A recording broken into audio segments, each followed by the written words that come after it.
ખેડૂત ભાઈઓ, હવામાન માહિતી વાર્તા યુટ્યુબ ચેનલ પર આપનું સ્વાગત છે। આપણી ચેનલને ખાસ વિનંતી, ચેનલને સબસ્ક્રાઈબ કરો, વિડીયોને લાઇક કરો, હવામાન વિશે સચોટ માહિતી મેળવો। હવે આવનારું હવામાન કેવું રહેશે તે વિશે તમને એક માહિતી। ગત રાત્રિમાં 1 વાગ્યાથી કરી અને સવાર સુધીમાં જે રાણીવાડા સાંચોરનો પટ્ટો છે, થોડો નૈડનો પટ્ટો છે, એ બાજુ ભારે વરસાદ, ગાજવીજ ને પવન સાથે વરસાદ થયો છે।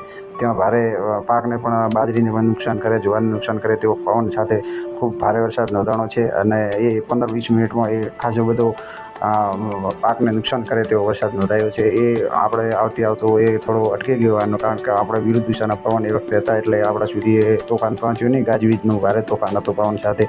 હવે આ 11 તારીખ છે। હવે આવતીકાલે 12 વાગ્યા પછી મને એવું લાગે છે કે આપણા વિસ્તારમાં લગભગ વરસાદ સદંતર ઓછો થઈ જશે અને જો કુદરતની મહેરબાની હોય તો વરસાદ ગમે ત્યારે થઈ શકતો હોય છે। કોઈ વાદળો સર્જાય, લોકલ એક્ટિવિટી અને વરસાદ થઈ શકે છે, પણ આવતા 12 વાગ્યાથી જો આવતીકાલના 12 વાગ્યા પછી હવામાન કેન્દ્રે સૂકવું સામાન્ય થઈ જશે અને આજે થોડી સંભાવના છે કે રાત્રે કે સવારમાં વહેલી થોડા ઘણો વરસાદ, મામૂલી છાંટા, છૂટો છવાયો સારો વરસાદ પણ થાય તેવી શક્યતા દેખાય છે અત્યારના હવામાન પ્રમાણે। પછી આગળ એક રાઉન્ડ વિશે થોડી હું વાત કરી લઉં કે આગામી રાઉન્ડ લગભગ 18 તારીખ પછી આવે એવું લાગે છે। અત્યારથી કે એવું થોડું વહેલું ગણાય, પણ એ લગભગ મારી અંદાજ મુજબ 18, 19, 20 3 દિવસ લગભગ આપણા વિસ્તારમાં વરસાદ થવાની થોડી શક્યતા છે, ગાજવીજ સાથે અને પવન સાથે વરસાદ આવી શકે। એનું કારણ એક છે કે જે મોન્સૂનની એક ટ્રફ હોતી હોય છે આ છેડેથી પહેલા છેડા સુધી, એ મોન્સૂનની ટ્રફ એકલ દોકલ થતી હોય છે, ઘડીક ઊંચી આ ઘડીક નીચે। અત્યારે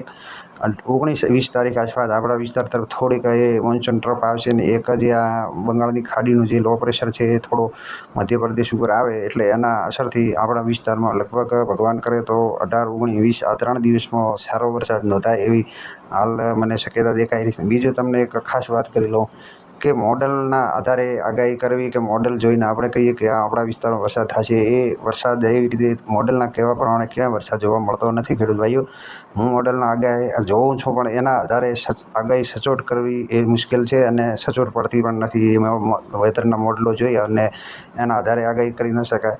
ગઈકાલથી કરી આપણા વિસ્તારમાં કોઈ મોડલ વરસાદ દર્શાવતો નહોતો, છતાં મેં કહ્યું હતું કે ધાનેરા સાઈડ, ડીસા સાઈડ છે, આપણે સાંચોર અને આપણા વિસ્તારમાં છૂટો છવાયો અને મામૂલી છાંટા ક્યાંક અને ક્યાંક ગામડામાં સારો વરસાદ થઈ શકે છે।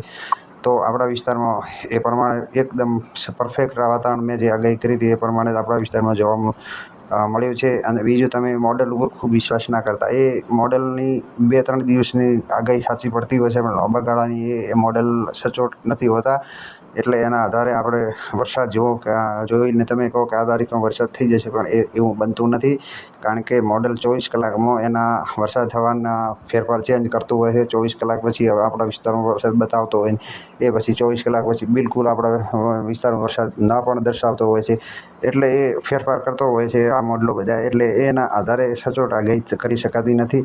અમુક માણસો કહે છે કે તમે એ વિંડી ઉપરથી આગાહી કરો છો, વિંડી ઉપરથી નથી, આ આગાહી મેં પવનના આધારે કરી છે, કારણ કે આપણી ભાષામાં કહીએ તો કે ફરતો પવન વાતો હતો છતાં અને એકદમ ગરમીનું પ્રમાણ હતું અને બાફ પણ વધારે હતી, એટલે હંમેશા જ્યાં વરાળ વધારે કે આપણી ભાષામાં કહીએ કે જ્યારે શરીરે ખૂબ પરસેવો વળતો હોય છે ત્યારે આપણા વિસ્તારમાં ચોમાસું હોય ત્યારે વરસાદ થવાની સંભાવના રહેતી હોય। એ પણ સાંજના ટાઈમે કે વહેલી સવારમાં એક અતિશય બાફ હોય ત્યારે એ વરાળ બંધાય છે વાદળરૂપી અને એ વરસતા હોય છે। એ વાદળ ગઈકાલે પણ આપણા વિસ્તારમાં સાંચોર બાજુથી જ વાદળ બની અને તે પટ્ટામાં સારો અને અમુક ગામડામાં તો ભારે વરસાદ નોંધાણો છે। સાંચોર, રાણીવાડા વચ્ચે ત્યાં ભારે ગાજવીજ અને પવન સાથે વરસાદ થયો છે। હવે આવનારા 24 કલાકમાં આપણા વિસ્તારમાં થોડી નૈડ પટ્ટામાં અને આપણે જે આ બોર્ડર રાજસ્થાન પટ્ટીના વિસ્તારો જે આવેલા છે ત્યાં મામૂલી વરસાદ, છૂટો છવાયો વરસાદ કે કોઈક ગામડામાં સારો વરસાદ થાય એવી શક્યતા છે ખેડૂત ભાઈઓ, અને એના પછી વાતાવરણ નોર્મલ થઈ જશે અને લગભગ વરસાદ થવાની બિલકુલ શક્યતા ઓછી છે। અને વળી એક રાઉન્ડ 18, 19, 20 તારીખમાં આવી અત્યારે શક્યતા દેખાઈ રહી છે, કોઈ વધારે ફેરફાર ન થાય તો। બાકી તો કુદરતની મહેરબાન હોય તો ગમે ત્યારે વરસાદ થઈ શકે છે। હંમેશા હું આગળ ભગવાનને રાખીને જ આગાહી કરતો હોઉં છું। કુદરત મહેરબાન હોય ત્યારે વરસાદ થતો હોય છે અને આપણી આગાહી ભગવાને આ વખતની પરફેક્ટ 100% સાચી પડી છે। મેં કહ્યા પ્રમાણે સામાન્ય છાંટા, છૂટો છવાયો વરસાદ થયો છે અને કોઈ ગામડામાં સારો વરસાદ થયો છે। એ પ્રમાણે હંમેશા કુદરત મહેરબાન હોય તો જ વરસાદ થતો હોય છે।